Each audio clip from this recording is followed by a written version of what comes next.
Tingnan nyo 'to mga ka-easy, napanood ko sa TikTok. Pumunta na siya sa settings ng kanyang cellphone at hinanap ang Android version at pinindot niya ng 3 beses. At wow! May lumabas. Wow! Sinubukan niya ulit. At ayun, may lumabas. Wow! Subukan nga natin kung totoo. Let's go. Yan, kunin ko lang dito yung cellphone. Lagay natin dito. Open natin. Yan. Pupunta tayo sa settings. Yan. At hanapin natin yung my phone or about phone. Kasi doon nakalagay ang Android version. Yan, my phone. Android version.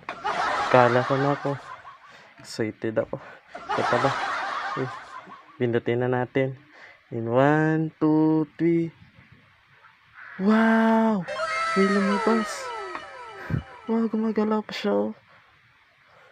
Parang willow. Yan. Wow, subukan natin isa pa. Settings ulit. My phone. Android version. Wow, gumagana nga siya, guys. So ayan mga ka-easy, pupunta tayo sa bahay ng aking pinsan na si Alin. At doon natin subukan sa kanyang cellphone yung nag-trending sa TikTok.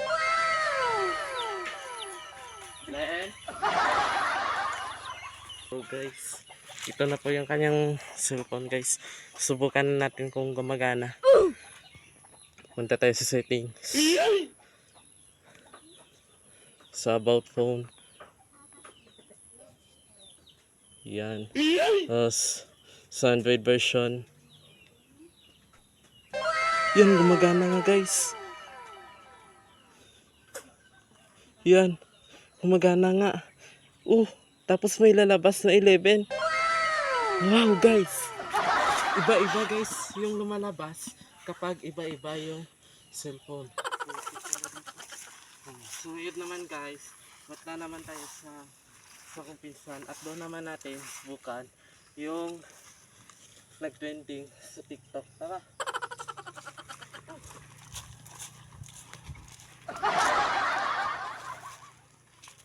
So ngayon guys, nandito na tayo sa bahay na Jiwon. At ngayon, subukan na natin sa kanyang cellphone ang nag-trending sa TikTok.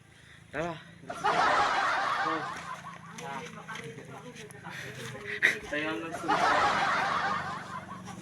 So ngayon guys, pupunta tayo sa settings. Yan. Settings. Saan dito yung settings niya? Wait lang. Ito. Yan. At pupunta tayo sa kanyang about phone. At saka sa kanyang Android version. Android 14. Yan, may lumabas na guys. Yan. Pagkatapos ko ngang masubukan sa cellphone ni Jiwon, sinubukan ko naman sa cellphone ni ate. Ate ng buhay mo. Chawat. Nagulat nga sa akin si ate. Sabi niya, ba't ko daw hamin ang kanyang cellphone? Sabi ko, may susubukan lang ako. Kaya ipinahiram niya agad sa akin. Thank you ate. Nahihirapan pa nga ako dito sa cellphone ni ate kasi messenger na agad yung lumabas.